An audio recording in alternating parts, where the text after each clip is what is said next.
No problem dominated the mind of the British Foreign Office in the 19th century more than the security of India. Protecting this vast empire led to invasions of Afghanistan, expeditions to Tibet, colonial efforts in Africa, and a constant quest to secure strong borders for the subcontinent. The one threat that terrified Anglo-Indians more than any other was always Russia, with its slow but unstoppable southward expansion. Since the defeat of Napoleon, Whitehall and the Indian government had bickered over how best to deal with St Petersburg, varying between aggressive and conciliatory approaches. In the last decade of the century, this debate came to a head over Russian expansion into Persia and towards the Gulf. The clash over policy, whether to take an active or passive stance, was between the two leading British statesmen where India was concerned, the Prime Minister Lord Salisbury and his former Under-Secretary at the Foreign Office, now turned Viceroy, Lord Curzon. Salisbury, now coming to the end of his time in office, always took a detached and realistic approach to his diplomacy. He remained flexible whenever crucial British interests were not at stake, and generally thought that so long as these vital interests in the Gulf were not threatened, Britain had little choice but to accede to Russian encroachment elsewhere. He preferred and genuinely desired that the nations surrounding India should be strong and well governed so as to act as buffer states. Curzon, by contrast, was aggressive in the pursuit of Indian interests. He was a young and brilliant man with a knowledge of the East unparalleled among contemporaries. But he was also arrogant and pompous almost to the point of caricature, supposedly making his own wife curtsy to him in the morning.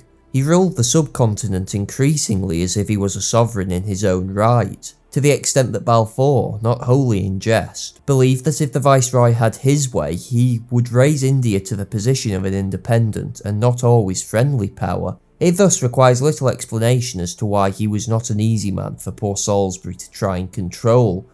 Curzon was also relentless in his drive to secure the borders of India. He had no time for buffer states and instead advocated a militant British forward policy in Persia. The differences between the two men in style had been evident from Curzon's early days at the Foreign Office. There, he had also argued for aggressive promotion of British interests, against what he judged to be too patient a strategy on Salisbury's part, a case in point being Madagascar, which France annexed after promising not to. The Prime Minister's response was to shrug his shoulders and announce it would be carried to France's debit in her account with Britain, an idea that horrified Curzon. It summed up the two men's differences. Where Salisbury thought British interests were not threatened, he was generally unwilling to risk a confrontation, meaning that when he did decide to stand firm against the French at Fashoda, Paris found itself badly isolated. Curzon, by contrast, thought this the equivalent of throwing dogs' bones to keep them quiet, only the dogs repeatedly devoured them and snarled for more. Thus, the dynamics for a disagreement on the protection of India were evident. It came over Persia, by the end of the century seen as an increasingly unstable state, with Durand, the British minister in Tehran, reporting back that the central administration was incapable of exerting control over the whole country. The death of the Shah in 1896 caused the country to descend into something close to anarchy. In this context, an extension of Russian power was almost inevitable. For the moment, the British avoided any sort of confrontation. Elgin bemoaned their loss of influence, but was unable to suggest any remedy. The appointment of Curzon in 1899, however, saw a revitalisation of British policy in the East. Throughout the previous century, by means of trade and a reduction in piracy, Britain had established itself as the paramount power in the Persian Gulf. No other European nation had any interest there, and Curzon saw no need to make concessions or allow another such power to gain a toehold in the region, which could pose a threat to India. The Viceroy consequently despised the passivity of Salisbury, believing instead in meeting trouble head-on rather than waiting for it. Persia was, for him, a critical test of British policy, and a show of weakness in the Gulf or Tehran could have ruinous consequences for the whole empire. The result then was bound to be a clash between Simla and London. Part of the problem was that, unlike Madagascar, Curzon did have a point. He was all too quick to suspect far-fetched conspiracies. For example, when the French asked for a coaling port in Muscat, he thought it an elaborate plot in coordination with Russia and Germany to force Britain from the Gulf. Yet it is true Germany was attempting to secure a hold on Kuwait, and Salisbury's failure to immediately announce a British protectorate, as the ruler of Kuwait had requested, on the basis it might offend the Germans, was probably a flawed decision, and Russia was aiming to extend her influence into Persia and eventually towards the Gulf. Indeed, a Russian threat to India seemed possible for the first time, with Vita's programme of railway expansion having greatly enhanced the empire's logistical capabilities on its far-flung borders. Even so, for the time being, its penetration of Inner Persia was still limited by factors of supply. Thus, Curzon argued there was a window to confront Russia head-on. As the Tsar wished to eventually take the whole country, so the Viceroy argued, there was no point in trying to get him to agree to a spheres of influence arrangement. St Petersburg's natural desire was to expand until they had secured Persia, established themselves on the Gulf, and were in a position to threaten India. Britain then needed to be proactive, or even aggressive, in thwarting Russian ambitions. Curzon was a hard voice to ignore, for he combined his forceful arguments with an astonishingly detailed knowledge of the region, having travelled extensively and gone so far as to publish several books on both Russia and Persia, admittedly not page-turners. In September 1899, he sent home a long dispatch containing a comprehensive analysis of Britain's position in Persia.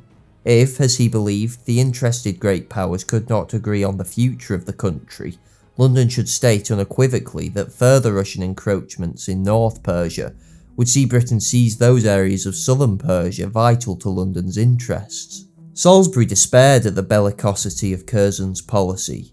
"He always wants me to talk to Russia as if I have 500,000 men at my back, and I have not," the Prime Minister grumbled. Salisbury was not pessimistic about British military power. On the contrary, he had a firm belief in the Royal Navy's ability to secure the country's interests. But he paired this with a realistic grasp of what Britain could and couldn't achieve. Curzon's strategy of an aggressive confrontation with Russia if needs be carried the risk of engaging Britain in a war deep inside Persia, rather than the Gulf where the Royal Navy's power could be brought to bear. In August 1900, Salisbury warned the Viceroy that any such war over Persia would have to be confined to the coast, as a campaign in the interior of the country would swallow up 2 or 3 times as much income tax as the ongoing conflict with the Boers. Be that as it may, Curzon seemed to have been proved right when St Petersburg extended a loan to Tehran of £2.4 million on the condition that future loans could only be raised from Russia.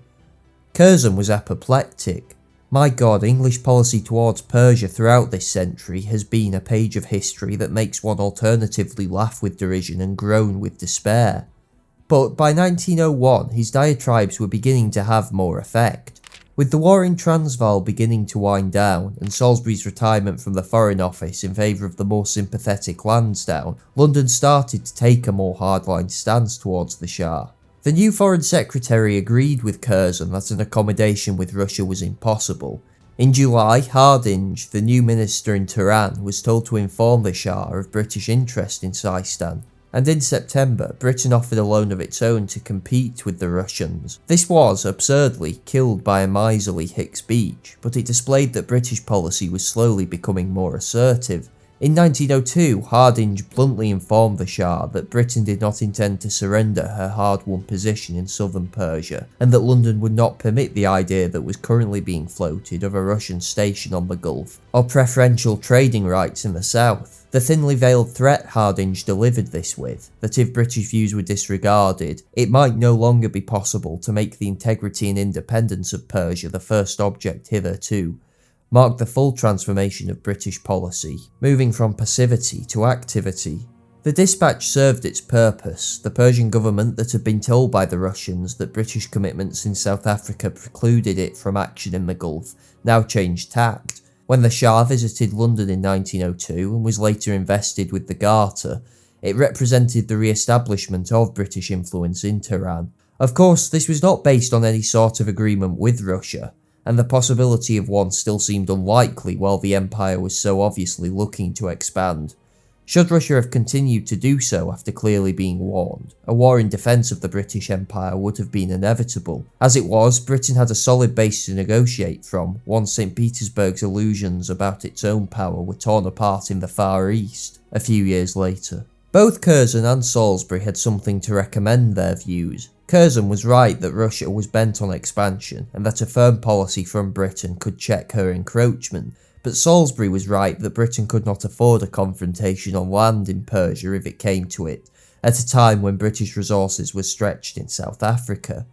Ultimately, it represents an interesting case study on the disagreements that were commonplace among imperial statesmen throughout the century: conciliation or confrontation, a forward or defensive policy. In this case, Salisbury was undoubtedly right that it would have been better for all around, especially the poor government in Tehran that was pulled every which way, if Persia could be established as a powerful state in its own right, capable of resisting encroachments from all powers.